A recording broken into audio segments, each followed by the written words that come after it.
नमस्कार साथियों, दिव्य ज्ञान के YouTube चैनल में आपका स्वागत है।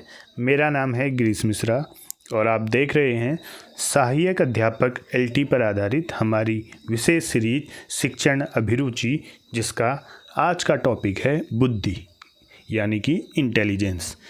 तो दोस्तों आइए शुरू करते हैं। सबसे पहले हम देखते हैं बुद्धि। देखिए, एग्ज़ाम में बुद्धि की परिभाषाएं पूछी जाती हैं। नॉर्मली परिभाषाएं पूछी जाती हैं। हम इस वीडियो में आपको बुद्धि से संबंधित 40 क्वेश्चन कराने वाले हैं और कुछ कॉन्सेप्ट कराने वाले हैं। उससे पहले मैं आपको परिभाषाओं के बारे में बताता हूं। इसे शॉर्ट में बता रहा हूं, आप जो है आसानी से इसे सीख सकते हैं, क्योंकि परिभाषाएं भी पूछी जाती हैं एग्ज़ाम में और उसमें हम कंफ्यूज होते हैं। तो देखिए, बुद्धि है क्या। बुद्धि को जनरली समायोजन की योग्यता के रूप में परिभाषित किया जाता है। किसके रूप में? एक समायोजन के रूप में परिभाषित किया जाता है, या फिर इसी बुद्धि को सीखने की योग्यता के रूप में परिभाषित किया जाता है, या फिर इसी बुद्धि को अमूर्त चिंतन यानी कि अमूर्त चिंतन की योग्यता के रूप में परिभाषित किया जाता है, या फिर इसे जो है व्यापक परिभाषा के रूप में परिभाषित किया जाता है। तो सबसे पहले हम बात करते हैं समायोजन की योग्यता के रूप में। तो समायोजन की योग्यता के रूप में कौन से ऐसे मनोवैज्ञानिक हैं जिन्होंने परिभाषाएं दी है? तो समायोजन की परिभाषाएं दी है, आप अपनी कॉपी में नोट्स कर सकते हैं। ये हैं सबसे पहले स्टर्न, इन्होंने कहा है समायोजन के रूप में। बर्ट द्वारा समायोजन वाली परिभाषा दी गई है। क्रूज महोदय हैं, इनके द्वारा दी गई है। या फिर फ्रीमैन ने भी समायोजन के रूप में बुद्धि को परिभाषित किया हुआ है। या फिर कार्लविन, क्या है? कार्लविन। तो कहने का आशय है, अगर आपके एग्ज़ाम में परिभाषा पूछी जाती है बुद्धि की और उसमें समायोजन अगर कहीं पर आ रहा है, उस परिभाषा में समायोजन अगर आ रहा है, तो आपने ध्यान रखना है उसमें स्टर्न का नाम आएगा, या फिर बर्ट उसका आंसर हो सकता है, फ्रीमैन हो सकता है, क्रूज हो सकता है, कार्लविन हो सकता है। अब देखिए, जब परिभाषा पूछेगा तो इन चारों में से एक ही का ही नाम होगा, नहीं तो परिभाषा क्या हो जाती है, नहीं तो फिर वहाँ पर वो जो है डाउटफुल आंसर हो जाता है। तो ध्यान रखना, अगर समायोजन की योग्यता के रूप में बुद्धि आएगी तो आपने स्टर्न, बर्ट, क्रूज, फ्रीमैन और कॉल्विन का नाम देना है। इसी प्रकार दूसरा है सीखने की योग्यता के रूप में बुद्धि का जो है किसने दी है, यानी परिभाषा में बुद्धि को सीखने की योग्यता किसने कहा है। जो बुद्धि की परिभाषा है उसमें सीखने की योग्यता किन किन मनोवैज्ञानिकों ने की है, तो उनमें सबसे पहले हैं गाल्टन। उसमें गाल्टन है, फिर बकिंघम है, ध्यान रखिएगा बकिंघम है, और अगले हैं डियरबोर्न।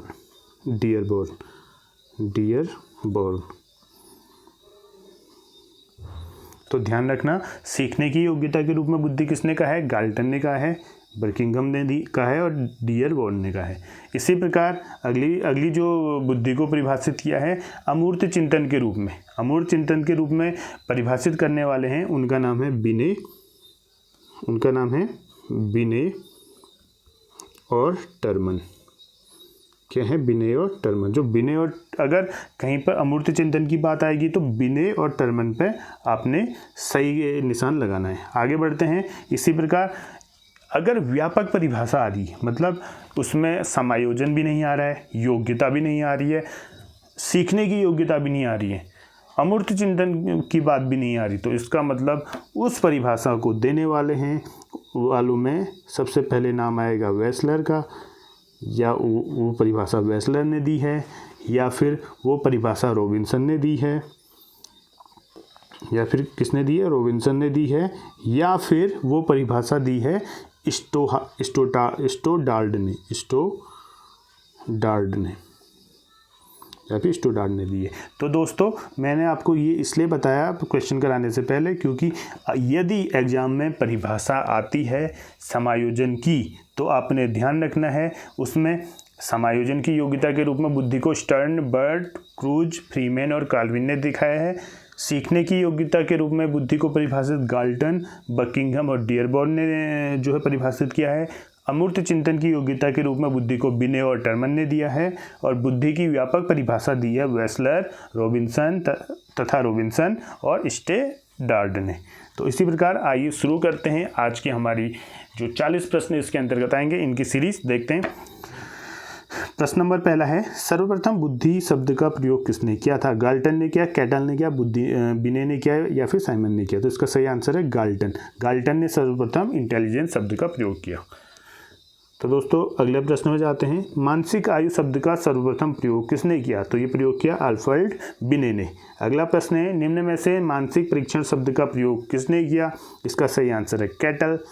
सीखने की योग्यता ही बुद्धि है, ये किसने कहा था? जो देखिए मैंने आपको परिभाषा बताई थी, सीखने की योग्यता अगर आएगी तो आपने ध्यान देना है गाल्टन, बकिंघम और डियरबोन। अब देखो यहाँ पर दो आए हैं, बकिंघम भी आया है, गाल्टन भी आया है, तो ये 2 आंसर सही होंगे, इसमें ध्यान रखना। वैसे आमतौर पर आयोग ऐसे प्रश्न नहीं देगा जिसमें 2 टाइप के आंसर होंगे, क्योंकि सीखने की योग्यता की बात गाल्टन, बकिंघम और डियरबोन ने की है, तो इसमें दोनों आंसर आपके सही है, क्योंकि पर्टिकुलर परिभाषा तो नहीं दी है। उन्होंने क्या कहा? सीखने की योग्यता ही बुद्धि है, तो ये बकिंघम भी कहते हैं, गाल्टन भी कहते हैं। तो आयोग ऐसे प्रश्न से बचता है। अगर ऐसा आता भी है तो सबको वहाँ पर मार्क्स मिलने की संभावना हो जाती है। ऐसा हर बार के एग्जामों में हुआ है। आगे बढ़ते हैं। टर्मन के अनुसार बुद्धि है, तो देखिए मैंने आपको इससे पहले बताया था टर्मन क्या बोलते हैं? अमूर्त चिंतन की बात करते हैं, और अमूर्त चिंतन की बाद में टर्मन और बिने का नाम आता है। देखिए तो टर्मन ने क्या कहा था? अमूर्त विचारों के बारे में सोचने की योग्यता ही बुद्धि है। अगला प्रश्न है, 5 वर्ष के मोहन की मानसिक आयु 8 वर्ष है, उसकी बुद्धि लब्धि IQ कितनी होगी? तो सिंपल इसका फॉर्मूला होता है, IQ का फॉर्मूला बराबर होता है मेंटल एज, ऐसे करके याद कर सकते हो, मैं क्या करके, मेंटल एज अपॉन कॉनिकल एज इंटू 100, ये फॉर्मूला होता है। इसमें रख के देखते हैं। देखिए मानसिक आयु 8 वर्ष है, तो 8 ऊपर आ जाएगा, और 5 वर्ष उसकी जैविक आयु है, तो 5 यहाँ आ जाएगा इंटू 100। तो सॉल्व करेंगे इसे, 5 से 100 कटेगा 20 बार, और 20 अट्ठे 160, तो 160 इसका आंसर हो जाएगा। आगे बढ़ते हैं। सबसे पहला बुद्धि परीक्षण था, तो सबसे पहला जो बुद्धि परीक्षण किया गया था वो व्यक्तिगत शाब्दिक बुद्धि परीक्षण था। अगला प्रश्न है, मेंटल टेस्ट एंड मेजरमेंट पुस्तक का प्रकाशन किसके द्वारा किया गया? तो इसका आंसर है कैटल द्वारा। कैटल द्वारा जो है इस पुस्तक का प्रकाशन किया गया था, मेंटल टेस्ट एंड मेजरमेंट का। निम्न में से बियॉन्ड IQ पुस्तक के लेखक हैं। जो बियॉन्ड IQ पुस्तक है उसके लेखक हैं रॉबर्ट स्टर्नबर्ग। अगला प्रश्न है, बुद्धि के द्विकारक सिद्धांत 2 factor theory, two theory factor theory of intelligence किसने प्रतिपादन किया? ये किया था स्पीयरमैन ने। अगला प्रश्न है, बुद्धि लब्धि IQ का संप्रत्यय किसने विकसित किया? तो इसका संप्रत्यय विकसित करने वाले मनोवैज्ञानिक थे टर्मन। अगला प्रश्न है, बुद्धि इंटेलिजेंस के सामान्य तत्व G तथा विशेष तत्व S, यानी कि general intelligence and specific intelligence जो है किसके द्वारा दिए गए थे? ये दिए गए थे स्पीयरमैन द्वारा। अगला प्रश्न है, बुद्धि का त्रिआयामी सिद्धांत किसने दिया था? यानी कि जिसमें 3 फैक्टर थ्योरी जो होती है 3 आयामी है, वो दिया था गिलफर्ड ने। अगला प्रश्न है, बुद्धि संरचना मॉडल किसके द्वारा दिया गया था? तो बुद्धि संरचना मॉडल दिया गया था गिलफर्ड द्वारा। अगला प्रश्न है, बालू का सिद्धांत किस सिद्धांत को कहा जाता है? बालू यानी बालू में बहुत चीज़ें होती हैं, यानी कि बहुतत्व सिद्धांत को ही बालू का सिद्धांत कहा जाता है। आगे बढ़ते हैं। निम्न में से स्टैनफोर्ड बिने परीक्षण मापन करता है, किसका मापन करता है? हम पढ़ी बुद्धि रहें तो बुद्धि का ही मापन करेगा। अगला प्रश्न है, शिक्षक, वकील और साहित्यकार में कैसी बुद्धि होती है? तो शिक्षक, वकील, साहित्यकार बड़े जो है गहरे व्यक्ति होते हैं, बहुत जो है गहराई से चीज़ों को सोचते हैं, देखते हैं, उनमें विचार आते हैं, तो अमूर्त चीज़ों का वो क्या करते हैं? बुद्धि के द्वारा उपयोग करते हैं, तो इसका मतलब अमूर्त बुद्धि है। आर्मी अल्फा परीक्षण कौन सा है, किस प्रकार का है? तो आर्मी जो आपको पता है क्या होता है, समूह में होता है, व्यक्तिगत तो होता नहीं है, ठीक है, और समूह में होता है और शाब्दिक परीक्षण है, अशाब्दिक नहीं है। अशाब्दिक आर्मी बीटा परीक्षण होता है, ध्यान रखिएगा।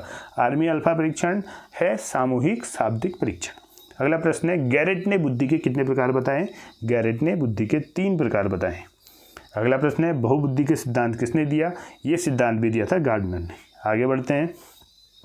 रॉबर्ट स्टर्नबर्ग ने बुद्धि के कितने प्रकार बताए थे? इन्होंने 3 प्रकार बताए थे। रॉबर्ट स्टर्नबर्ग ने बुद्धि के कितने प्रकार बताए थे? 3 प्रकार बताए थे। आगे बढ़ते हैं। बुद्धि के कौन से प्रकार में समस्या समाधान के लिए पूर्व अनुभवों का उपयोग किया जाता है? तो पूर्व अनुभवों का उपयोग किया जाता है अनुभवजन्य बुद्धि में। प्रथम बुद्धि परीक्षण किस वर्ष तैयार किया गया था? तो प्रथम बुद्धि परीक्षण तैयार किया गया था 1905 में। ठीक है, तो कब किया गया था? 1905 में पहला बुद्धि परीक्षण साइमन बिने परीक्षण भी इसे कहा जाता है। आगे बढ़ते हैं। बुद्धि पर प्रभाव पड़ता है। बुद्धि पर किसका प्रभाव पड़ता है? वातावरण का, वंशानुक्रम का, या दोनों का। आपको पता है बुद्धि पर डायरेक्ट, बुद्धि पर जो effect of intelligence is directly proportional to environment and heredity. तो दोनों का प्रभाव पड़ता है बुद्धि पर। आगे बढ़ते हैं। बुद्धि आलोचनात्मक तरीके से सोचने की प्रक्रिया है। बुद्धि की परिभाषा किसने दी थी? तो क्या कह रहा है? आलोचनापूर्ण तरीके से सोचने की प्रक्रिया है।